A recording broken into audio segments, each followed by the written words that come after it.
মানে ও গিন্নি, গিন্নি, গিন্নি গো, একটু শান্ত হ, একটু কথাটা শোনো। না না, আমি আর কিচ্ছু শুনবো না। এক সপ্তাহ সময় দিচ্ছি, তার মধ্যে মহারানীর মতো ওই সীতাহার আমার চাই চাই চাই। আহা, কিন্তু গিন্নি ওটার যে অনেক দাম, আমার কি আর মহারাজের মতো অত টাকা আছে বলো? এই শোনো, তোমার কি আছে আর কি নেই তা আমার খুব ভালো করে জানা আছে, বুঝলে? কিন্তু গিন্নি, একটা কথা কান খুলে শুনে রাখো, এবারে যদি তুমি ওই সীতাহার আমাকে গড়িয়ে না দাও, আমি তাহলে চিরদিনের মতো বাপের বাড়ি চলে যাব। এই এই আমি বলে দিলাম। আচ্ছা ফাঁপড়ে পড়লাম আমি, কি যে করি। দূর, আর ভালো লাগে না।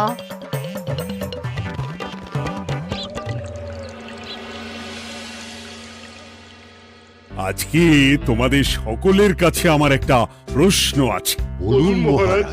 আচ্ছা, ধরো তোমরা যদি এ রাজ্যের লোক না হতে, অন্য কোনো রাজ্যের হতে, তাহলে তোমাদের কাছে কৃষ্ণনগর কেমন মনে হতো? মহারাজ, এক কথায় বলতে গেলে সমৃদ্ধ শক্তিশালী রাজ্য। বেশ, তা হঠাৎ এমন প্রশ্ন মহারাজ? আসলে বেশ কিছুদিন ধরেই আমি একটা কথা ভাবছিলাম। ঈশ্বরের দয়ায় আমাদের সবই আছে, তবু রাজ্যকে আরো শক্তিশালী ও অন্যান্য রাজ্যের সাথে সুসম্পর্ক বজায় রাখা একটা রাজধর্মে পড়ে। ঠিক বলেছে। ঠিক বলেছেন। বলি, তুমি কি এসব কথা কখনো ভাবো মন্ত্রী? হ্যাঁ, মানে আগে রোজ না, কিন্তু কখনো সখনো বোধহয় ভেবেছিলাম। কবে শুনি? ইয়ে ওই তো কিছুদিন আগে, ওই সেদিন। এটা ঠিক কোন সেদিনের কথা বলছেন মন্ত্রী মশাই? যেদিন আকাশে ওই দুটো সূর্য উঠেছিল? তোমাকে সবকিছুতে ফোড়ন কাটতেই হবে না গোপাল, হ্যাঁ?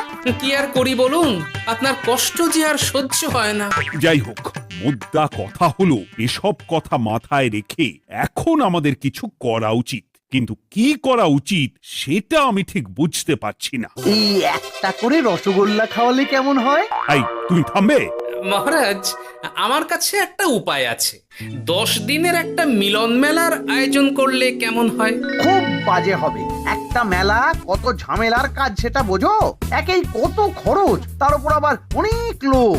মোটেই না, এটা তো দারুণ বুদ্ধি দিয়েছো গোপাল। এমন কিছুই তো চাইছিলাম। দূর, আর সবকিছুই আমার বিপক্ষে মনে হয়। দিনটাই খারাপ, আমি বরং চুপই থাকি। তাহলে সবাই শোনো, 1 সপ্তাহ পর কৃষ্ণনগর এক বিরাট বড় মিলন মেলার আয়োজন করছে, আর তার জন্য লোকজনকে নিমন্ত্রণ করার কাজ দেখবে গোপাল।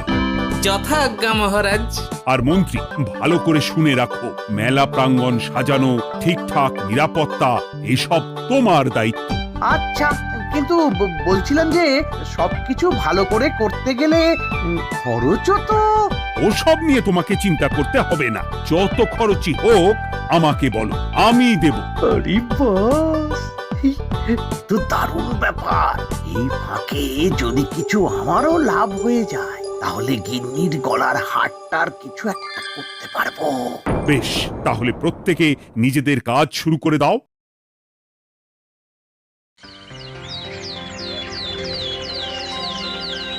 শোনো শোনো শোনো, 1 সপ্তাহ পর কৃষ্ণনগর মেলা প্রাঙ্গণে অনুষ্ঠিত হতে চলেছে 10 দিন ব্যাপী মিলন মেলা। সকল গ্রামবাসীকে এই মেলায় আসার জন্য আমন্ত্রণ জানানো হচ্ছে। শোনো শোনো শোনো।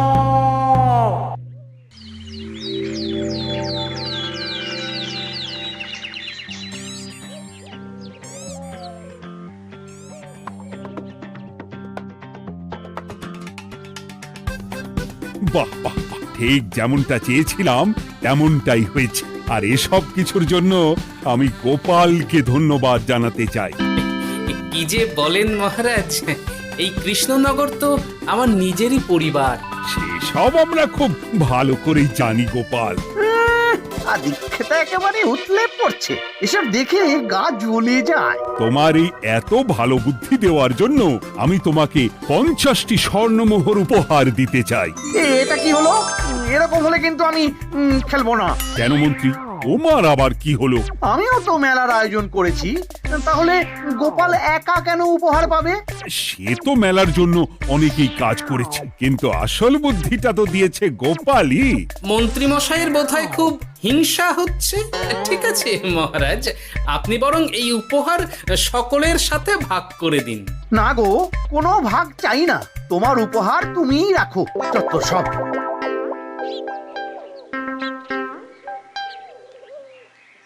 আমার কি এত খারাপ দিন এসেছে নাকি যে আমাকে গোপালের থেকে পুরস্কার নিতে হবে? অনেক হয়েছে। না না না, এবার আমাকেই কিছু ভাবতে হবে মনে হচ্ছে।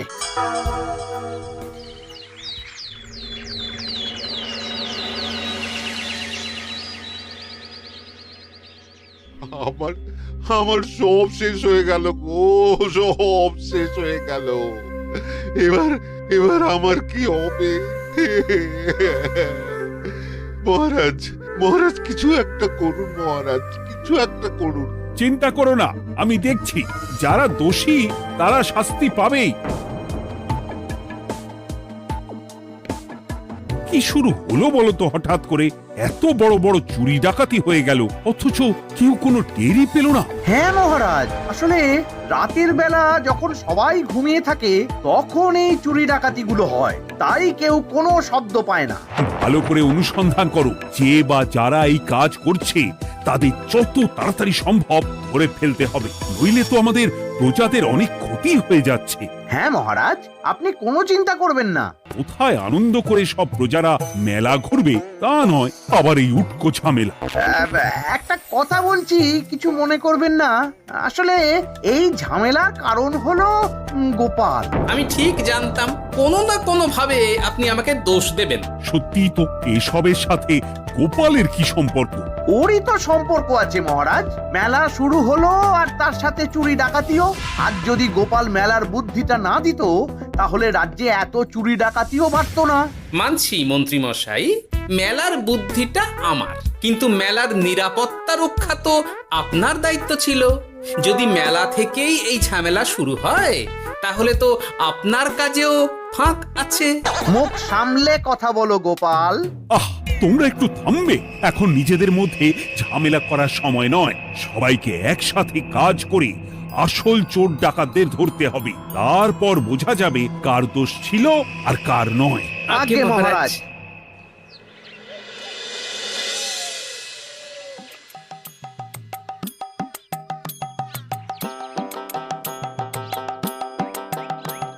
এই তো তুমি এসে গেছো। তাড়াতাড়ি মুখ হাত ধুয়ে বসো, তোমার জন্য একটা জিনিস এনেছি। বলো কি জিনিস? আরে আরে একটু অপেক্ষা করোই না, আমি আনছি। হ্যাঁ বেশ, আনো তাহলে। এই নাও, খাও। মিষ্টি দই। হ্যাঁ গো, খেয়ে দেখো তো কেমন। দারুণ সুন্দর স্বাদ তো গিন্নি। কোথা থেকে এনেছো? ভালো, মেলা থেকে এনেছি। ও জানো, বিনা পয়সায় গো। বিনা পয়সায়? তা কে দিল শুনি? আমি সুজন দইওয়ালা, বড় ভালো ছেলে। শুধু আজ নয়, ও রোজই মানুষকে ভালোবেসে না বিনা পয়সায় দই খাওয়ায়। হ্যাঁ বাবা, বেশ অবাক করা কাণ্ড। আসলে সুজনের দেশের বাড়িতে অনেক জমি জমা, গরু মোষ আছে। ও তাই বলে ওর টাকা পয়সার নাকি কোনো দরকার নেই, তাই ও বিনা পয়সায় খাওয়ায়। হ্যাঁ বুঝলাম। বাবা, খুব ঘুম পাচ্ছে এখন। ও গিন্নি, শোনো না, আমি বরং একটা ঘুম দিই এখন, বুঝলে? তুমি বরং বিকেলে আমায় একটু ডেকে দিও, ওর কাজ আছে। আচ্ছা বেশ। তোমাদের জন্য সেটাই ভালো, কারণ এমনিতেই মহারাজ চোর ডাকাত ধরার জন্য প্রহরীর ব্যবস্থা করছে পুরো রাজ্যে। না না না, সে নিয়ে আপনি চিন্তা করবেন না।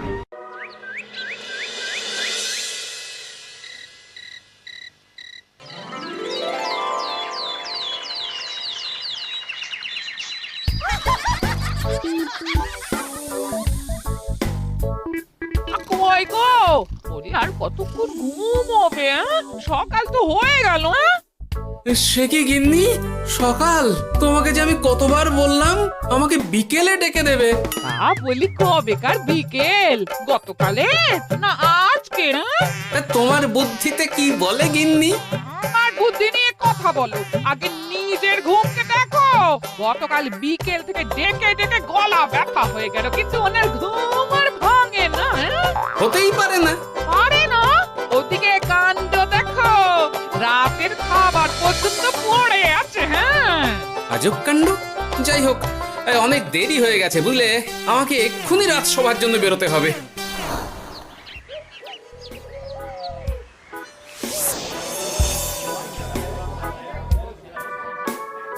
বাবা, এত ভিড় কি আছে এখানে? একটু কাছে গিয়ে দেখি তো। সত্যি সত্যি ভাই সুজন, তোমার হাতে জাদু আছে। এত সুন্দর মিষ্টি দই, এ স্বাদ ভোলার নয় ভাই। আচ্ছা, তাহলে এই হলো সুজন দইওয়ালা। ভালো মিষ্টি দই আছে, নেবে নাকি গো? পয়সা লাগবে না। জানি তো, সত্যি দারুণ স্বাদ এই দইয়ের। আমি খেয়েছি তো। তবে আজ নেব না গো, কাল এসে নিয়ে যাব। আচ্ছা আচ্ছা আচ্ছা।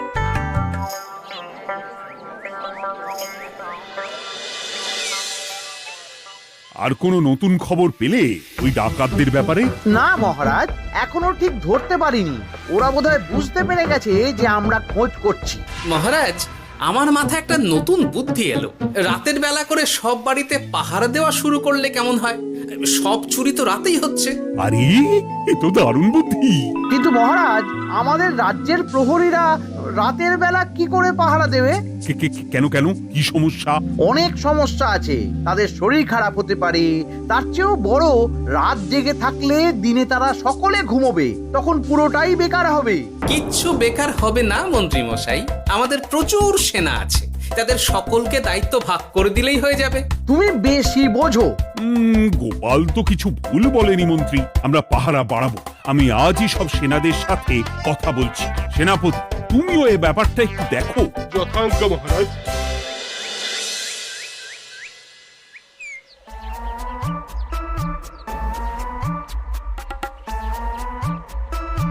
চোর ডাকাতদের ধরার জন্য যদি একটা সূত্রের হদিশ পাওয়া যায় তাহলেই কেল্লা ফতে, কিন্তু সেটাই পাওয়া যাচ্ছে না বলেই এত সময় লাগছে।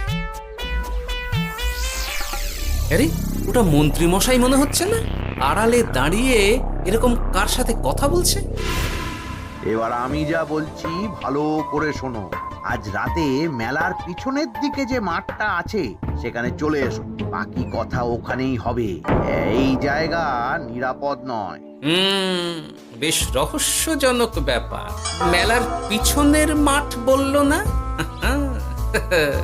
রাতে আমাকেও দেখতে হবে কি হয় সেখানে।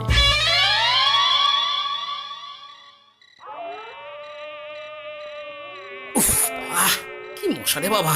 কখন থেকে দাঁড়িয়ে আছি, মন্ত্রী মশাইয়ের পাত্তা নেই কেন?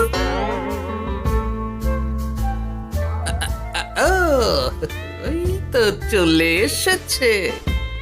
এই যে আমার সোনার হাটটা কই? হ্যাঁ, পই পই করে বলেছিলাম আমার ওটা চাই। আগে কি আর বলি বলুন তো, ওই হাটটা আমাদের দলের প্রধানের খুব পছন্দ হয়ে গেছে, তাই কোনোভাবেই ওটা দিতে পারলাম না। কি এত বড় সাহস! আমার বলার পরেও তুমি এরকম করলে? বড় ভুল হয়ে গেছে মন্ত্রী মশাই, এবারের মতন ক্ষমা করে দিন, আর হবে না, এই কথা দিচ্ছি। তোমাদের জন্য সেটাই ভালো, কারণ এমনিতেই মহারাজ চোর ডাকাত ধরার জন্য প্রহরীর ব্যবস্থা করছে পুরো রাজ্যে। না না না, সে নিয়ে আপনি চিন্তা করবেন না, আমাদের ধরা পড়ার কোনো সুযোগই নেই, কারণ যে পরিমাণ ওষুধ আমি আমার দইতে মিশিয়ে দিই সেটা একবার যে খাবে মরার মতন ঘুমোবে। বাহ বাহ বাহ, সে তো খুব ভালো। করো করো। তার কোনো নতুন খবর পেলে? মেলা তো শেষের দিকে। হ্যাঁ পেয়েছি, পাশের গ্রামে বলরাম নামে এক বড় মহাজন আছে। পরশু তার মেয়ের বিশাল ধুমধাম করে বিয়ে। শেষ একটা বড় দান মারতে পারলেই আপনার আমার দুজনেরই শান্তি। আচ্ছা, এই ব্যাপার তাহলে। এসব কিছুর পেছনে মন্ত্রী জড়িত। এইবার বুঝতে পারছি কেন রাতের পাহারাতে ওনার এত আপত্তি ছিল। কিন্তু ওই লোকটা কে? ঠিক আছে, এখন যাও, একটু সাবধানে কাজ করো আর আমার পাওনাটা ঠিকঠাক দিও, কেমন? সে কি সুজন দইওয়ালা? এবার আমার কাছে পুরো ব্যাপারটা পরিষ্কার হয়ে গেছে। না, কালই মহারাজকে সব জানাতে হবে, আর এদের হাতে নাতে ধরার জন্য একটা উপায় ভাবতে হবে।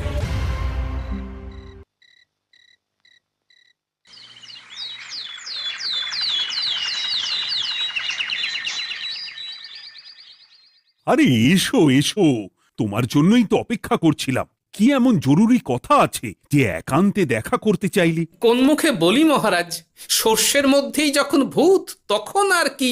মানে একটু খুলে বলো তো কি হয়েছে? আমাদের রাজ্যের এই এত বড় বড় চুরি ডাকাতির পিছনে কারা আছে সেটা আমি জানতে পেরে গেছি মহারাজ। হ্যাঁ, এ তো দারুণ খবর। তাহলে আমরা এখানে কি করছি? এখনই তাদেরকে গিয়ে বন্দি করি? না মহারাজ, আমাদের হাতে কোনো প্রমাণ নেই, তাই ওইভাবে বন্দি করতে পারবেন না। কেন বলো তো, কারা আছে পেছনে? সেটা আপনি নিজের চোখেই দেখে নেবেন পরে। তবে এটা জানিয়ে রাখি, আমাদের মন্ত্রী মশাইও যুক্ত আছেন। কি? আমাদের মন্ত্রী? এত বড় বিশ্বাসঘাতকতা! আমি এখনই নিজের হাতে ওকে বন্দি করতে চাই। না না না না মহারাজ, সেটা করলে বাকি ডাকাতদের ধরতেই পারবেন না। তাহলে উপায়? আমি জানতে পেরেছি এই ডাকাতদের পরের নিশানা হলো পাশের গ্রামের বলরাম মহাজনের বাড়ি। বলরাম মহাজন? কাল তোর মেয়ের বিয়ে, আমাদেরও তো নিমন্ত্রণ আছে সেখানে। তাহলে তো আরোই সোনায় সোহাগা। শুনুন মহারাজ, আমার মাথায় দারুণ এক বুদ্ধি এসেছে। সে কি? হ্যাঁ, আপনি কোনো চিন্তা করবেন না, আমি শুধু যা বলছি সেটা করুন, বাকিটা আমি সামলে নেব। তবে দেখবেন যেন মন্ত্রী মশাই এসবের কিচ্ছুটি টের না পায়। বেশ বেশ বেশ।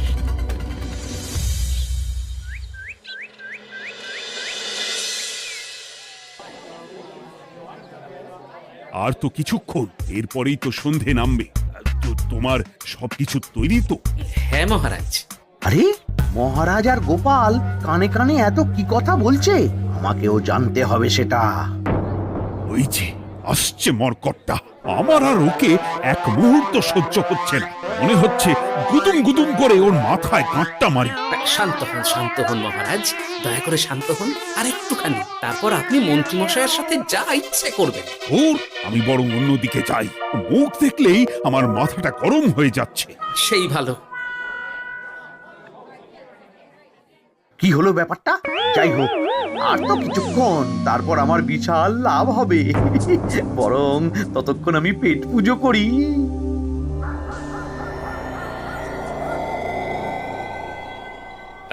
যা যা দামি জিনিস আছে সব দিয়ে দে।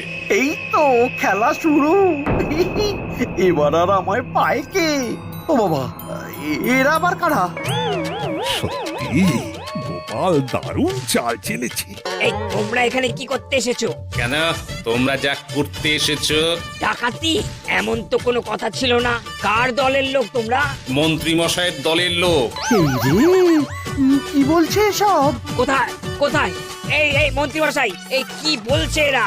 আপনি দু নৌকোয় পা দিয়ে চলছে, আমরা থাকতে আপনি আরো এক ডাকাতের দলের লোককে ডেকেছেন। কি মন্ত্রী? শেষে কিনা তুমি? কি খেয়েছে রে, আর বোধহয় বাঁচতে পারবো না। কই, চুপ কেন? বলুন, মন্ত্রী মশাই সোনার হার ডাকাতি করে আপনাকে দেওয়ার জন্য এখানে ডেকেছেন। কি সোনার হার? আমাকেও তো একই কথা বলেছে। আপনি আমাদের থেকে খবর নিয়ে অন্য দলকে কাজ দিয়েছেন। এই না না, মিথ্যে কথা। কিসের মিথ্যে? আপনি ছাড়া তো আর কেউ জানতো না এখানের কথা। না গো, আমি শুধু তোমাদেরকেই কাজ দিয়েছি একদম শুরু থেকে। আর কোনো ডাকাতের দলকে আমি চিনি না, আমি তো নিজেই প্রথম শুনছি। মন্ত্রী, লজ্জা করে না তোমার? তুমি আমার প্রজাদের এইভাবে ঠকাচ্ছিলে। ইয়ে মানে মহারাজ, আমি আসলে। অনেক হয়েছে মন্ত্রী মশাই, আপনি ধরা পড়ে গেছেন। প্রহরী, বন্দি করো সবাইকে, আর মন্ত্রীকেও। আমাকে ক্ষমা করে দিন মহারাজ, আমি ইচ্ছা করে এটা করিনি। আসলে আমার গিন্নি কদিন ধরেই মহারানীর সীতাহারের মতো দেখতে হার বায়না করেছে। তার জন্য তুমি নিজেদের লোকেদের থেকেই চুরি করবে? আর কি করব বলুন, এক সপ্তাহের মধ্যে হার না দিলে বাড়ি ছেড়ে চলে যাবে বলেছে। তাই আমি এখন আপনি যেটা করেছেন সেটা যদি আপনার গিন্নি জানতে পারে তাহলেও বাড়ি ছেড়ে চলে যাবে। শাস্তি তো তোমাকে পেতেই হবে মন্ত্রী। আয়, কে আছো? শোনো, মন্ত্রীকে মুখে কালি মাখিয়ে গাধার পিঠে বসিয়ে সারা রাজ্য ঘোরাও, এটাই ওর যোগ্য শাস্তি। আর গোপাল, তোমার বুদ্ধির প্রশংসা করতেই হয়। তোমার পুরস্কার আমি কাল রাজসভায় দেব। দূর দূর, জীবনে বিয়ে করাই ভুল হয়েছে আমার।